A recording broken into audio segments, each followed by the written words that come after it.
రోజు నాకు నవాడు.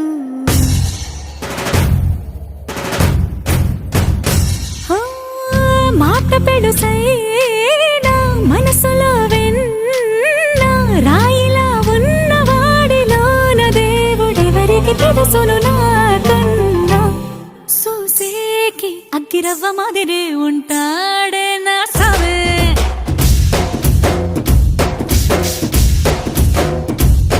మెత్తాని పత్తి పువ్వుల మరే సంటో